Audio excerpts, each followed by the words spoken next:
솔직히 시작했어요. 아,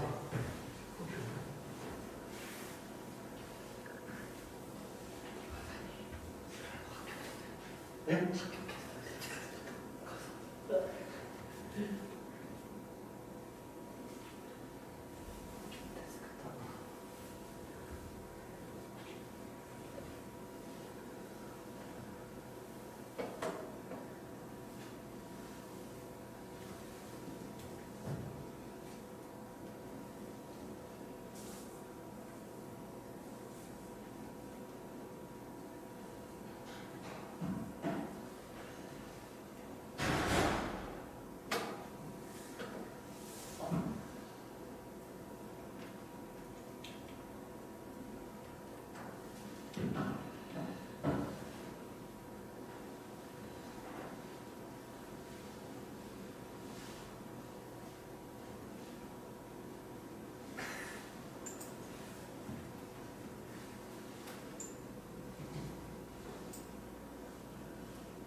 수요일에 나오신 모든 성도님들 또 기념일을 통해서 보고 계신 모든 성도님들 주님의 이름으로 축복하고 사랑합니다. 시간 함께 찬양 드리시면서 예배로 나아가시겠습니다. 함께 하늘의 문을 열어서 찬양하시겠습니다.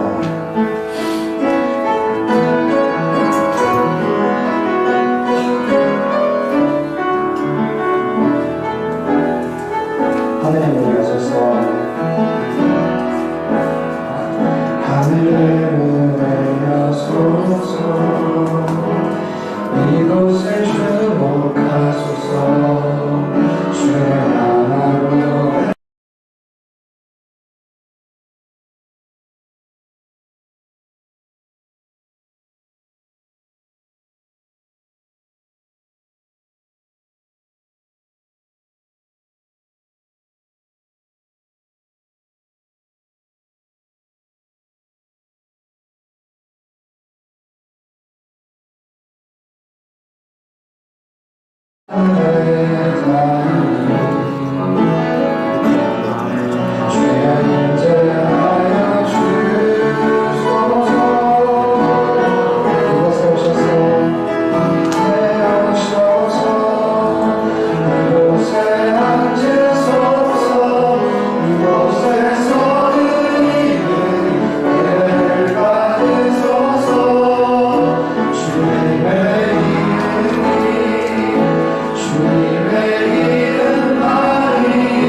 이곳을 주목하소서 주를 향한 노래가 꺼지지 않으니 하늘을 열고 보소서 이곳에 임재하소서 이곳에 임재하소서 주님을 기다립니다 기도해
사랑 내게 있네. 그 사랑이 날 채우네.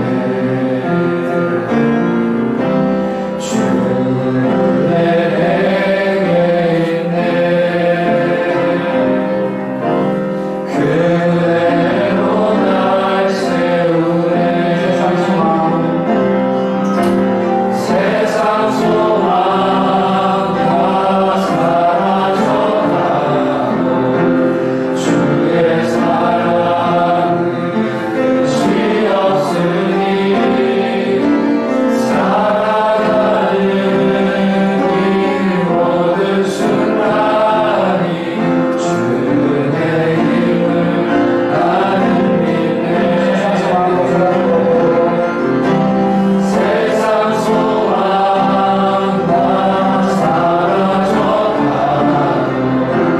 주의 사랑은 끝이 없으니 살아가는 이 모든 순간이 주의 힘을 나는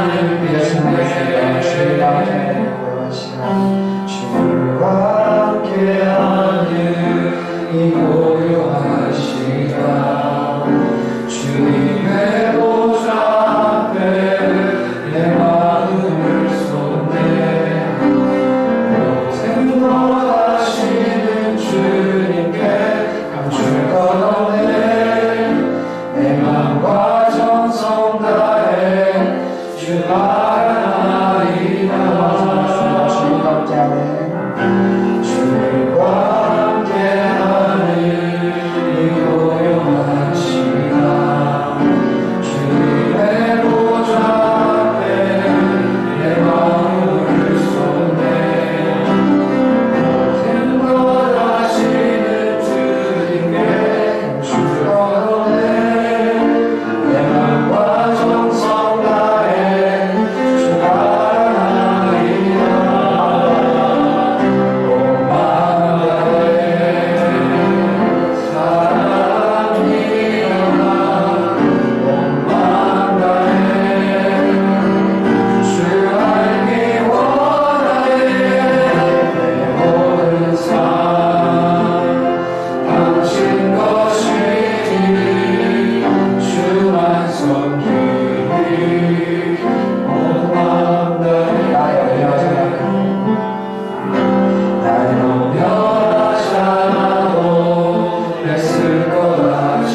사랑이 많으신 하나님 아버지, 이 시간 각자 모인 자리에서 주님의 이름을 높이 부릅니다. 각자의 처소마다 성령님께서 임하여 주시옵시고 저희가 부른 찬양과 드릴 예배 속에 주님께서 임재하시사 주님께서 영광 받아 주시옵소서. 시작하는 시간입니다. 마치는 시간까지 주님께서 함께 하심을 믿으며 사랑이 많으신 예수님의 이름으로 간절히 기도드립니다.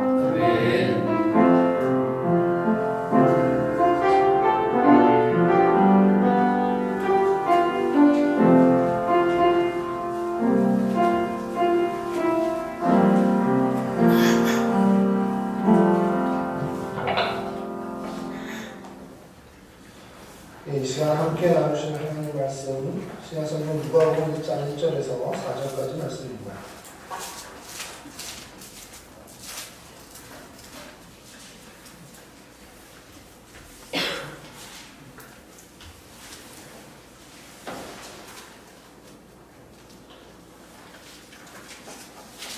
누가복음 1장 1절에서 4절까지 말씀 제가 봉독해 드리겠습니다.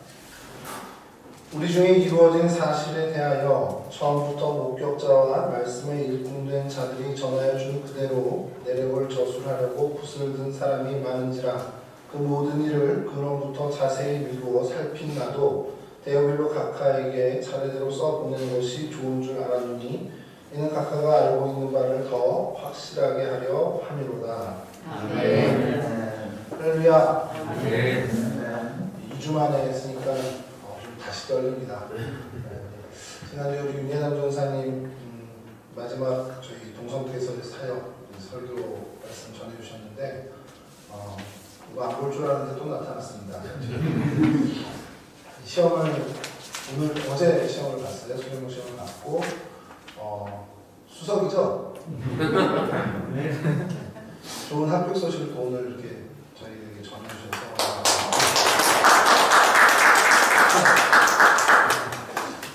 좋은 교회에서 좋은 목회 목사님들 되시는 훈련 잘 받으시길 또 우리 계속 기도해 주셨으면 좋겠고요. 오늘은 저희 성경 인물 이야기 중에 누가에 대해서 한번 살펴보려고 합니다. 누가라는 이름의 뜻이 저도 사실은 예전에는 정말 몰랐습니다. 그리고 이 성경 인물이라는 것에 좀 관심을 갖게 되면서 살피다가 제가 한 대학원 때쯤이었던 것 같아요. 그래서 누가라는 이름을 그때쯤 알게 된 것이 총명하다라는 뜻을 갖고 있는 명석하다, 총명하다라는 뜻을 갖고 있는 이름인데 명석한 사람, 총명한 사람. 근데 제가 이번에 또 이렇게 좀 다시 하다 보니까 주석에 또 하나 나오는 뜻이 빛나다라는 뜻을 또 갖고 있더라고요. 그래서 뭐 예를 들어서 뭐 이름 중에 요즘 교회 이렇게 제가 예를 살펴다 보면 김빛나, 이빛나 이렇게 해서 뭐 빛나라는 이름을 가진 자매들이 더 있었는데 그런 빛나다의 그 뜻이 누가라는 이름에 담겨 있다라는 거. 그래서 근데 연관해 보면 비슷한 것 같아요. 총명하고 명석하다 보니까 그의 삶이 정말 어떻게 보면 드러나는 빛나는 삶이 될 수 있겠다라는 것이죠. 수리아 안디옥에서 출생한 헬라 사람, 이방인이었습니다. 이방인이었고요. 다른 것보다도 이 누가라는 사람이 저희 교회사에 우리 기독교에 참 지대한 공을 한 것은 누가복음의 기록자, 그러니까 기자일 뿐만 아니라 이어지는 사도행전의 기자라는 사실입니다. 직업은 의사로 잘 알려 있고요. 그렇게 복음서와 사도행전의 기록자이면서 또 직업이 의사 그리고 바울의 최후까지 함께했던 동역자라고 평가를 받고 있습니다. 이따가 좀 살펴보긴 할 테지만 디모데후서 4장 11절 바울이 이제 끝까지 자기와 함께한 사람의 이름에 누가를 기록해 놓은 것을 보게 되죠. 시대적인 배경을 좀 먼저 좀 살짝 살펴보면요. 주후 49년에서 68년이니까 50년에서 한 70년 사이죠. 사도들이 이제 막 활발하게 활동하던 그 시기입니다. 많은 사도들이 정말 많은 전도자들이 이제 복음을 로마와 각 그 전역에 전파시키고 교회를 세우고 했던 그 초대교회의 확장기 시기 그때에 예수 그리스도에 대한 이야기들을 나누게 되고 또 전파하게 되는 그때에 활동을 했던 사람이고요. 그런데 이제 문제는 빨리 오신다던 주님께서 계속 더디 오시다 보니까 예수님에 대한 어떤 기록들, 그러니까 이야기들이 목격한 사람들이 하나둘씩 이제 없어지잖아요. 그러다 보니까 남길 필요가 생겼다는 거. 그래서 사실은 그 서신서나 또 복음서의 기록이 사실은 필요했던 시절이었습니다. 그렇게 하나님께서 그러한 일들을 쓰시는 많은 기자, 성경의 기자들을 사용하실 때 이 누가를 또 사용하셨다는 거죠. 또 우리 음향에 문제가 있는 것 같은데요. 예, 그래서 그런 누가인데 누가를 보면 조금 제가 아쉬운 게 뭐냐면 많은 활동을 하고, 그건 오늘날도 마찬가지 같습니다. 많은 활동을 하고 의미 있고 어떻게 보면 괜찮은, 어떻게 보면 의미 있고 괜찮고 어떻게 보면 굉장한 공헌을 세웠음에도 불구하고 그 한 일이나 공헌에 비해서 그렇게 높게 평가받지 못하는 사람들이 있습니다. 오늘날도 마찬가지고 어느 역사에나 그게 있죠. 성경을 보면서도 그런 아쉬움이 남는 게 바로 이 누가예요. 성경에서 정말 위대한 일을 했으면서도 그 역할이나 모습은 거의 드러나지 않는 사람, 그런 인물의 대표적인 사람이 누가가 아닐까라는 생각을 해보는 그런 아쉬움이 좀 든다는 겁니다. 누가라는 사람이 그렇게 화려하게 등장하는 것도 그렇게 어떻게 보면 중심 인물로 기록되어 있지도 않고 그렇게 평가받지도 않다라는 거죠. 그런데 여러분 생각해 보십시오. 그가 남긴 업적은요, 이 신약 성경만 봐도 저희가 대번에 알 수 있습니다. 사도 바울을 제외하고 성경의 기자들 중에 가장 많은 분량. 근데 이건 좀 따져볼 필요가 있는데 제가 나중에 시간이 나면 따져볼 텐데 사도행전, 사도 바울의 서신서 그 총 분량, 권수는 훨씬 더 많지만 그 총 분량과 누가복음 사도행전의 총 분량, 한번 페이지 수로 한번 쉬어봤으면 좋겠는데 그렇게 차이가 나지 않을 것 같아요. 바울 서신의 그 각 권대로 하는 권수는 많지만 그 양, 그리고 누가복음 사도행전을 합친 그 양이 저는 그렇게 크게 차이 나지 않을 것 같습니다. 언뜻 봐도요. 그만큼 이 신약 성경의 그 자체를 놓고만 봐도 누가는 굉장히 의미 있는 사람이고 굉장히 큰 업적을 남긴 사람인데 그 정도의 평가를 받고 있느냐라고 했을 땐 그렇지는 않은 것 같은 아쉬움이 있다는 겁니다. 근데 위대한 일을 하고 큰 역할을 했음에도 불구하고 그렇게 드러나지 않는 일들이 뭐 그때뿐만 아니라 오늘날에 좀 많이 있죠. 그래서 오늘 누가를 살펴보면서 이런 누가가 과연 어떤 사람이었을까? 그래서 성경에 드러나는 모습들, 그리고 그가 기록한 대부분 기록물에서 우리가 좀 찾아보는 게 좋을 것 같은데 누가를 이렇게 살피다 보면 그가 참 신중하고 참 세밀한 사람이었구나라는 것을 저희가 좀 발견하게 되는데 직업이 의사여서 그랬을까라는 생각도 좀 해보게 됩니다. 사물을 보거나 관찰하는 일에서 참 신중하고 또 참 세밀한 사람이구나라는 것을 좀 알 수 있는데 누가복음과 사도행전을 집필했죠. 복음서의 역할을 누가 그 복음서를 그 역할에 맞게끔 좀 기록의 어떤 순서라든지 이런 것들을 잘 했다라고 평가를 받는 복음서가 바로 누가복음서입니다. 오늘 저희가 읽은 1장 1절에 의하면 그가 어떻게 기록을 했는지에 대한 내가 이렇게 써내려 가겠습니다라는 어떤 다짐을 볼 수 있는데 우리 중에 이루어진 사실에 관해서 처음부터 목격자와 말씀에 일꾼된 자들이 전하여준 그대로 내려올 저수라로 붙은 사람이 많으나 그 모든 일을 근원부터 자세히 미뤄 살핀 나도 데오빌로 각하에게 차례대로 써보는 것이 좋은 줄 알아.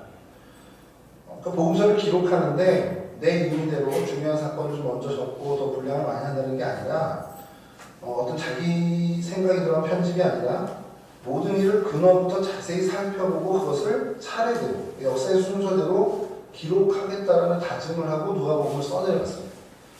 실제로 그렇게 됐고요. 그러니까 이렇게 누가복음을 기록한 누가는 그의 성격이 이런 어떤 하나하나 이런 글을 쓰는 것부터가 좀 면밀한 사람, 어떤 세심한 사람 이런 것으로 우리가 좀 평가할 수 있는 사람이라는 겁니다. 그러면서 이제 그가 자신의 재능을 이 복음을 전하는 일에 쏟아부은 사람으로 제가 평가하는 것이 의료 선교사, 최초의 의료 선교사가 누구냐 그러면 우리가 누가라고 이야기할 수 있다는 겁니다. 최초의 교회사, 최초의 교회, 초대교회에 최초의 의사로서의 어떤 역할을 한 직업 선교사 그러면 누가를 얘기할 수 있고, 또 하나는 교회사의 역사가라고 한다면 신약 성경에 유일하게 있는 역사서인 사도행전을 기록한 누가라고 할 수 있을 거라는 거예요.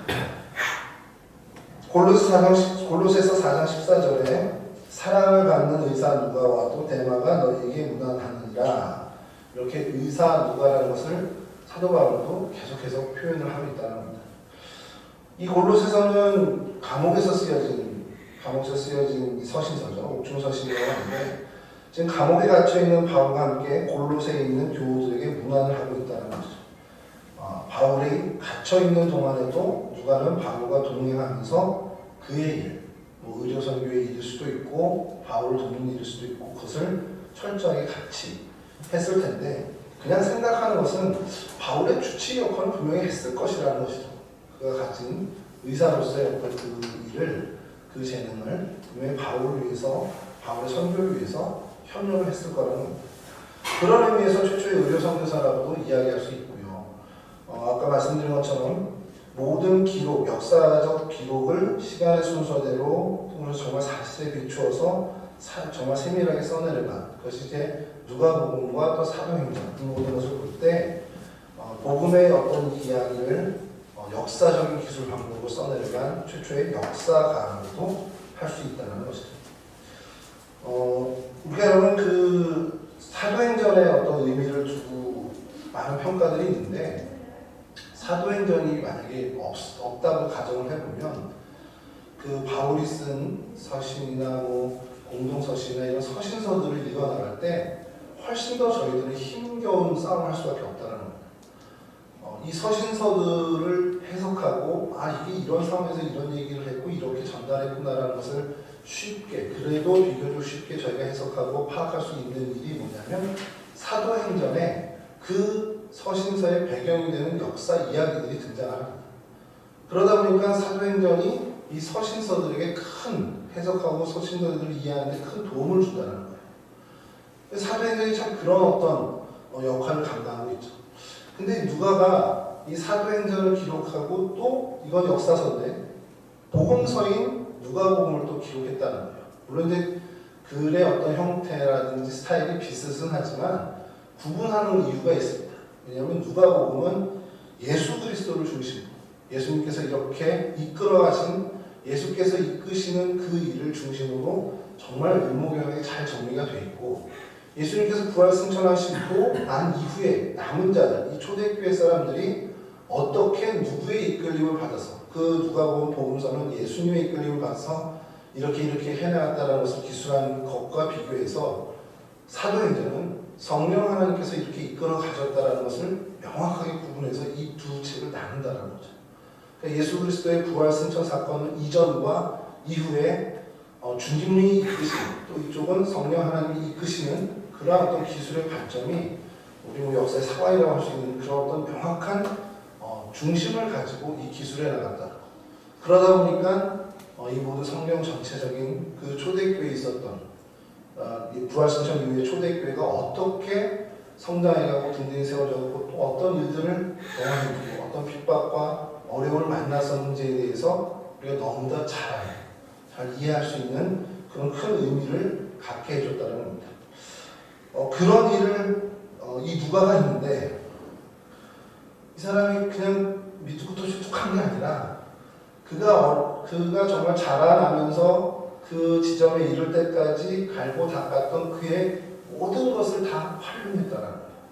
사실 이 부분이 누가를 높이 평가할 수 있는 굉장히 중요한 부분이라는 겁니다.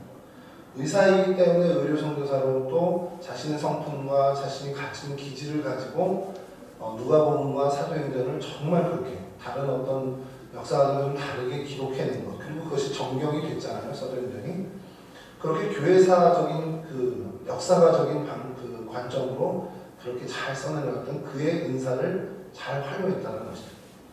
하나님으로부터 받은 그 재능, 하나님으로부터 받은 그 기질과 성품, 그 섬세함을 정말 하나님이 무릎을 탁 치면서 올컨히 할 수 있는 그 일에 올인하면서 쓰임을 받은 사람이라는 겁니다.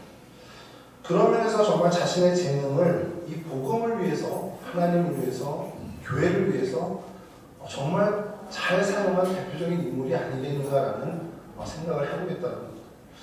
그럼 여러분 이러한 누가복음을 보면서 우리는 어떨까라는 걸 한번 반성해 볼 필요가 있지 않겠냐는 거예요. 우리는 우리의 은사를 어떻게 사용하고 있을까? 뭐 우리는을 떠나서 나는이라고 해보시죠. 나는 내게 주신 은사를 어떻게 사용하고 있지? 라는 질문을 스스로에게 한번 던져보자는 겁니다. 여러분 우리가 갖고 있는 뭐 그렇게 뛰어나지 않아도 상관없습니다. 남들과 비교했을 때 별거 아닌데 라고 해도 상관없는데 그래도 내게 주신 재능이 있잖아요. 내게 주신 뭔가 조금 즐겁게 할 수 있고 잘하는 것들을 하나님 주신 게 있을 텐데 그것이 하나님으로부터 받은 것임을 먼저 인정하고 있냐라는 거예요. 제가 이런 얘기를 예전에 청년들하고 한번 했었어요. 그랬더니 청년들한테 이제 서로 성경하면서 서로 스스로 모를 수 있으니까 서로 너는 얘는 너한테 이렇게 서로 한번 너는 어떤 게 좀 재능이 있는 것 같아라는 걸 얘기해보자 그랬어요. 그랬더니 자기들끼리 다 얘기하더라고요. 그러다가 갑자기 저한테 이제 얘기를 하는데 목사님은 정말 맛있게 드시는 것 같아요. 그 은사 같아요. 이러는 거예요. 그래서 도대체 먹는 게 은사는 도대체 뭐냐라고 물어봤더니 되게 맛이 없는 음식이 맞는데 제가 먹으면 맛있어 보인다는 거예요. 그래서 옆에 있다 보면 저거 진짜 별로 내가 안 좋아하는 음식인데 목사님이 먹으면 맛있어 보여서 먹게 된다는 거예요. 그래서 그것도 은사인가? 라는 생각이 좀 들긴 했는데 이렇게 좀 뭔가 남다르게 혹은 내가 잘하는 것 근데 그게 사람들에게 해악을 끼치는 게 아니라 조금 좀 이롭게 하고 혹은 유익하게 하는 것이 있다면 그것은 우리가 하나님이 내게 주신 은사로 볼 수 있다는 겁니다. 근데 그런 은사들이 사실상 있으면서도 이게 정말 하나님으로부터 온 것이다라고 인정을 안 하는 많은 사람들이 우리 주변에 있고 심지어 크리스천 중에도 그런 사람들이 있다는 거예요. 난 뭐 타고난 건데 나 원래 이거 잘하는데 이거 원래 내 재능인데 라고 하면서 그것을 가지고 어디에 활용을 하는지를 보면 그 사람이 그 재능을 어디서부터 받았다고 스스로 인정하는지를 볼 수 있다는 겁니다.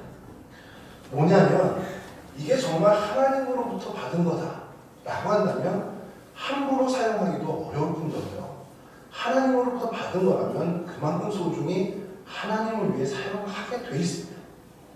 근데 입으로는 하나님이 주신 은사야, 하나님 내게 주신 거야 라고 하면서 전혀 하나님을 위해서 사용하는 것은 보이지도 않고 자기의 유익만을 위해서 사용한다 그러면 입술은 그렇게 얘기한다 할지 모르지만 그의 속마음은, 그의 진짜 생각은 하나님으로부터 받은 거라는 인정을 안 하고 있다는 것이죠. 여러분 특별한 재능과 기질, 어떤 잘하는 어떤 그 특기 이것만이 하나님의 은사냐? 사실 그렇지가 않아요. 이 땅에서 우리가 얻고 누리고 있는 모든 것, 심지어 내가 땀 흘리고 수고해서 거둔 것조차도 하나님이 주신 것이라는 겁니다. 하나님이 주신 것이라면 그건 우리는 은사라고 얘기할 수 있다는 것이죠. 그 은사를 어떻게 사용하고 있는가? 정말 내 유익을, 내 배를 불리는 일에만 정말 민감하게, 발빠르게 사용하고 있지는 않은가? 라는 생각을 매일매일 스스로에게 질문해야 한다는 겁니다. 여러분, 이거 조금은 좀 제가 미리 죄송하다는 말씀을 드리고 싶은 것이 한국교회 그리고 기독교, 그냥 기독교 전체를 얘기해도 좋아요. 기독교만큼 복에 대해서 강조하는 종교가 사실 드뭅니다. 복이라는 거. 그리고 한국교회는 이 복을 정말 지나치게 치우쳤다라고 할 수 있을 정도까지 다룬다라고 우리가 얘기할 수 있어요. 사실은 그렇거든요. 어떻게 보면 물질적인 풍성함을 복의 가장 대표적인 것으로 이야기할 때가 있습니다. 사실 많아요. 때가 있는 게 아니라 정말 많아요. 그래서 정말 우리가 부인할 수 없는 현실입니다.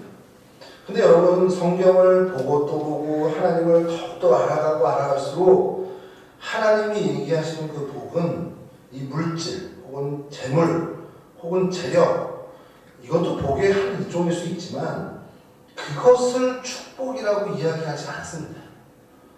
좀 더 엄밀히 얘기하면 물질, 재물 혹은 재력 아니면 돈 이런 것들은요 축복이라기보다는 은사라는 겁니다.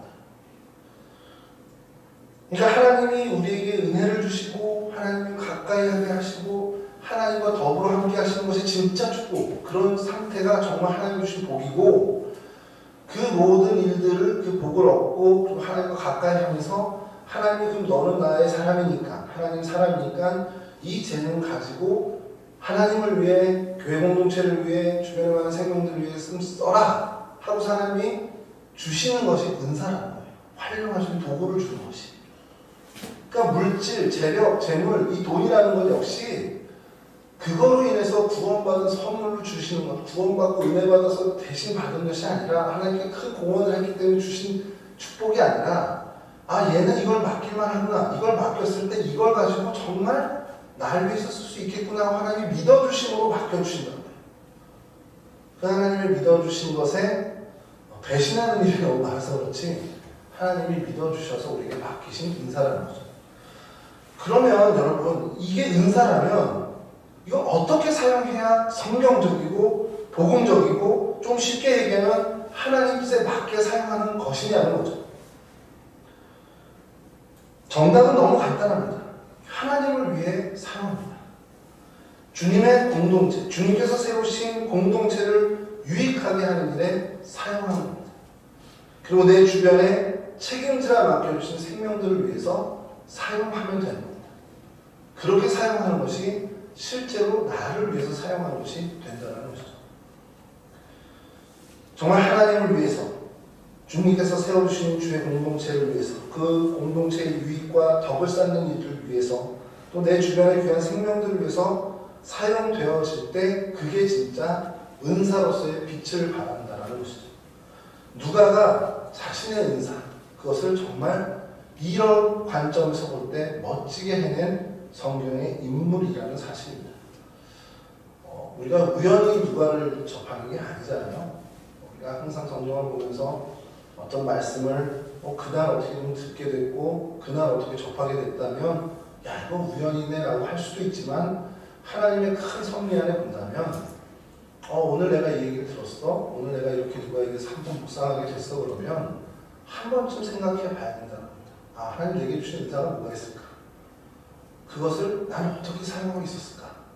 이런 생각들, 이런 반성을, 이런 점검을 우리가 해내야 그것이 쌓이고 쌓여 정말 누가처럼 자신의 은사를 정말 멋지게 사용하는 지혜로운 하나님의 청지가 될 수 있다는 겁니다.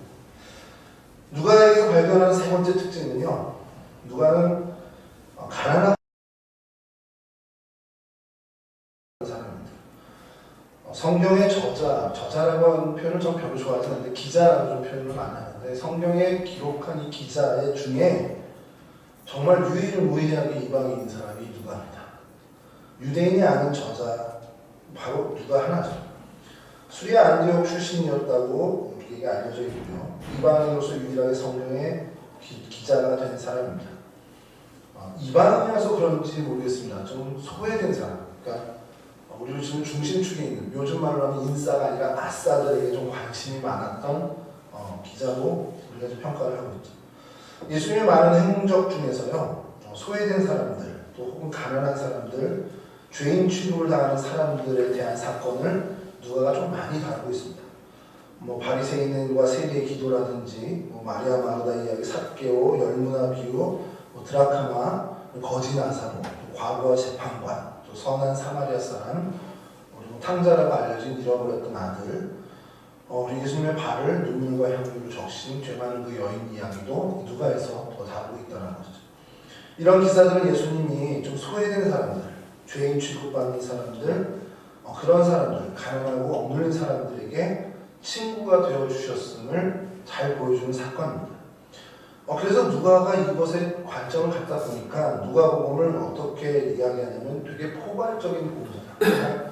계층을 다 아우르는 그런 포괄적인 복음서, 혹은 세계적인 어떤 글로벌한 복음서라고 평가를 하고 있다는 것이죠.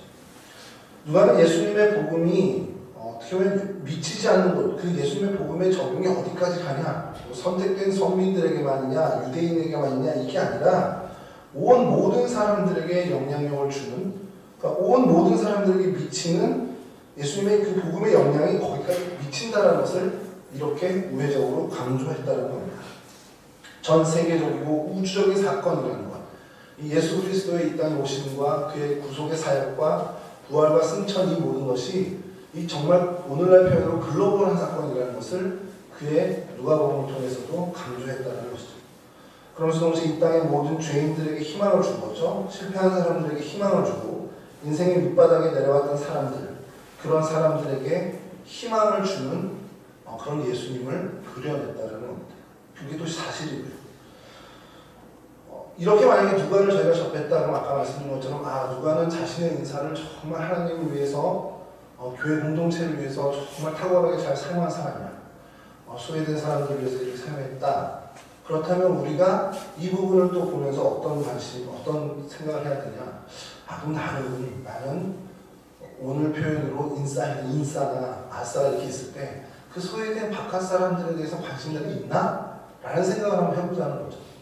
교회 안에서도 좋고요, 내 삶의 자리에서도 좋고, 내 생활 바운더리 안에서 내가 정말 조금은 소외된 사람들, 혹은 조금은 좀 약한 사람들, 비교적 약한 사람들에게 관심을 갖고 그들을 위하는 무언가를 하는가라는 그 점검을 해볼 필요가 있다는 겁니다. 어떻게 보면 소망이 없는 사람들, 또 병들어 약한 사람들, 인생의 실패를 경험한 사람들, 그냥 통칭해서 우리가 불쌍히 여김을 받을 만한 사람들에게 우리의 관심이 늘 가 있어야 한다는 것이죠. 그렇게 누가를 바라보면서 그런 자세를 저희들이 함양하는 것이 굉장히 중요하고요. 네 번째로 우리가 누가를 좀 살펴본 특징 중에 하나는 보면 간단하게 하고 넘어갔지만 정말 충실한 신앙의 동역자, 그러니까 끝까지 같이 하는 동역자였다는 겁니다. 말씀을 준비하면서 이 부분을 좀 생략할까 했어요. 끝까지 같이 하는 동역자. 왜냐면 오늘 윤예단 교사님 온다 그랬거든요. 그래서 끝까지 같이 하는 사역자 이러면 괜히 찔려서 또 상처받지 않을까 싶어가지고 이거 뺄까 그랬는데 그런 의미는 아니다. 왜냐면 몸이 떨어져 있고 사역자가 다면 어떻습니까? 계속해서 같이 기도하고 하나님 나라를 위해서 땀 흘리고 열심히 하는 그것이 동역이죠. 그래서 누가도 마찬가지였다는 거예요. 바울의 그 사역에 정말 끝까지 동참했던 사람이라는 마침 이렇게 띄워져 있는데요. 고린도서 4장 14절 사랑받는 의사 누가와 또 데마가 너희에게 문안합니다. 이것과 디모데후서 4장 11절도 있어요. 제가 읽어드리겠습니다. 누가만 나와 함께 있느니라. 네가 올 때에 마가를 데리고 오라. 그가 나에게 유익하니라. 또 빌레몬서 1장 24절에 이렇습니다. 또한 나의 동역자 마가, 아리스타고, 데마, 누가가 문안하느니라. 그러니까 사도 바울의 그 사역 계속 그가 합류한 이 시점 이후부터는 계속해서 사도 바울과 함께 있었고 마지막까지 함께 있었다는 겁니다. 언제 그럼 합류했느냐? 이거는 그냥 좀 여러분들이 누가에 대해서 지금 우리가 좀 살펴보는 시간이니까 언제 합류했지? 성경학자들이 하는 그 주장하는 정설은 사도행전 16장 거기에 바울이 드로아에서 마게도냐 사람이 손짓한 환상을 보는 사건이 나옵니다. 여러분 다 내용은 아실 거예요. 그때까지 등장하지 않았던 표현이 나오는데 바로 우리라는 표현이 나옵니다. 그러니까 사도 바울에 대해서 이야기를 막 하다가 그 환상 이야기를 시작으로 그럼 우리가 1인칭 복수잖아요. 그 우리가 누가 반드시 포함돼야 됩니까? 기록한 누가가 포함돼야 된다는 겁니다. 그때에 함께 동행했음을 이야기하니까 드로아에서부터 바울과 합류했던 것으로 본다는 겁니다. 그러니까 그 사건 이후, 그러니까 마게도냐를 이제 건너간 유럽을 향해서 건너간 그 사건부터 끝까지 누가는 함께 했다라는 것을 우리가 알 수 있다는 것이죠. 모든 일이 다 힘들었겠지만, 잠깐 빌립보로 가서 헤어진 그런 부분도 있긴 있어요. 사도행전에 보면 조금 잠깐의 헤어진 것이 있지만, 어쨌든 간에 계속해서 어렵고 힘든 이 사도 바울의 그 모든 일들, 그러니까 로마로 호송될 때까지도 함께 했다는 것이 정설입니다. 그리고 그것을 증명해 주는 내용이 아까 제가 읽어드린 디모데후서 4장 11절, 빌레몬서, 골로새 4장 14절, 이게 옥중서신에 있는 이야기들, 그것과 다 어우러져서 이 디모데후서 마지막까지도 같이 했다는 에베소서, 빌립보서, 골로새서 그리고 빌레몬서 이렇게가 옥중에서 쓴 서신이란 말이에요. 그 옥중에도 같이 썼던 것을 이야기하고 사실 마지막 서신이라고 불리는 디모데 후서에까지도 누가 함께했다는 것을 우리가 알게 된다는 겁니다. 생사고랑을 같이 한 귀한 동역자, 그리고 무엇보다도 중간에 그 상황들도 다 열심히 했지만 마지막을 끝까지 같이 했다는 것, 이것이 굉장히 높이 평가되어야 할 부분인데, 이 부분을 보면서 좀 생각을 해보자는 겁니다. 또 저희가 나는 어떠냐라는 것을 한번 생각해 보자는 거죠. 제가 참 부끄러운 고백이긴 한데, 일을 이렇게 하다가요, 하다가 좀 힘들어질 때가 있습니다. 힘들어질 때 지구력이 약하다 보니까 하다가 지쳐요. 그리고선 다시 힘내서 일어나면 일이 끝나버릴 때가 너무 많습니다. 그래서 그게 참 속상했어요. 내가 체력적으로 좀 안 돼서 집중력이 좀 떨어져서 같이 일을 시작했다가 난 조금 쉬었다 한 템포 쉬었다 하려고 잠깐 쉬고서 다시 하려고 그러면 앞서가는 사람은 다 끝내버린 거죠. 그게 좀 속상했던 것 같습니다. 제 스스로. 그래서 제가 이제 나중에 어느 정도 시간이 돼서 일을 주도하는 입장이 되니까 저처럼 이렇게 좀 안 돼서 좀 쉬어야 될 그 템포가 좀 느린 사람들이 보이잖아요. 그러면 그 템포를 제가